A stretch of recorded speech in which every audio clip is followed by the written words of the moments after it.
guys, nakakatakot po ang sunog, ano?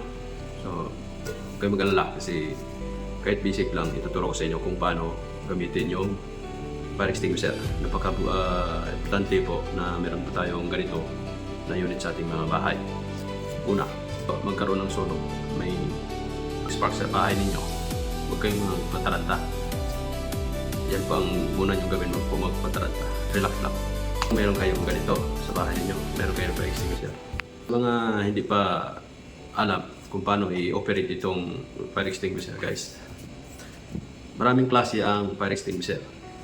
Merong yung kulay blue, may pula, may green. Pero depende yan sa, ang laman yan, depende yan sa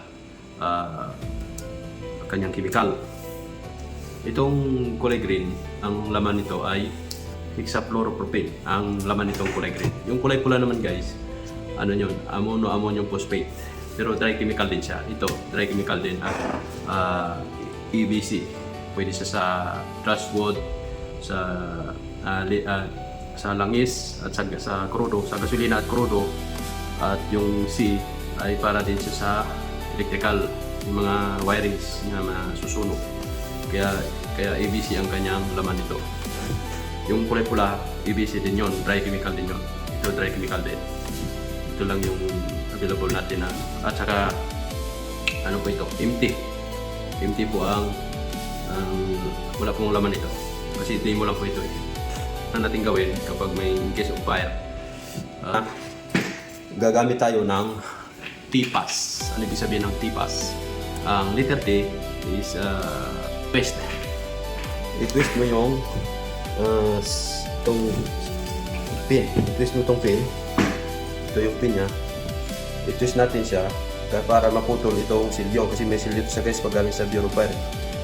May silyo sa kaya kailangan natin maputol itong silyo. I-twist natin.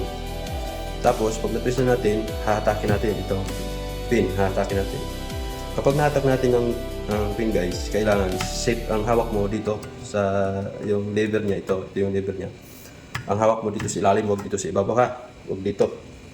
Huwag ito. Dito sa ilalim. Kailangan dito. Ang hawak mo ganyan. Then, pag natanggal mo na siya, nahilam na siya, unsafe na yan siya, guys. So, kailangan ang hawak mo pa ganyan. Huwag mo muna siyang pigain. Hanggat hindi mo siya ma-aim yung hose. Itong hose, kailangan matanggal mo itong hose dito. Mahawakan mo na itong hose. Aim the nozzle. And step back mga 8 to 10 meters. Para sa pag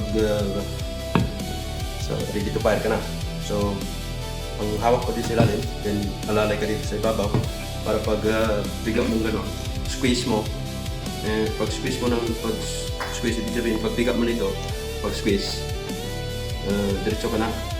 Pag may pusisa mo ka lang, then sweep side to side. Bakit kailangan na sweep side to side? Para pag buka mo kasi, guys, tatalbog yung apoy. So, hahabulin mo yun. Kaya ang sabi niya ay sweep side to side kasi para mahuli mo yung buo ang apoy. So, hawak mo ganyan. Ang piga mo ganyan. Kaya ang mo, sweep side to side. So, yun lang guys. Ito ay demo lang sa mga first time sa hindi pa alam yung paggamit ng fire extinguisher. Review tayo ulit. Twist mo yung pin, ito, para maputol mo itong silyo. Then, hugutin mo. Ihilahin mo yung i-pull the pin. Aim the nozzle. Pag aim ng nozzle, pag squeeze mo, ang squeeze mo ito, piga, squeeze, piga. Then sweep side to side. Kaya pag buga mo, sweep side to side ko siya para mapatay mo kagad yung apoy. Kasi pag buga mo una, tatakbo yung apoy. Parang ganyan siya. So, para mahabol mo siya sa kabila, i-sweep mo balik pag ganun, para iwasiwas mo ba? Wasiwas. Para mapatay mo sa kagad yung apoy. So, yun lamang guys. Sana may natutunan kayo sa basic sa paggamit ng fire extinguisher.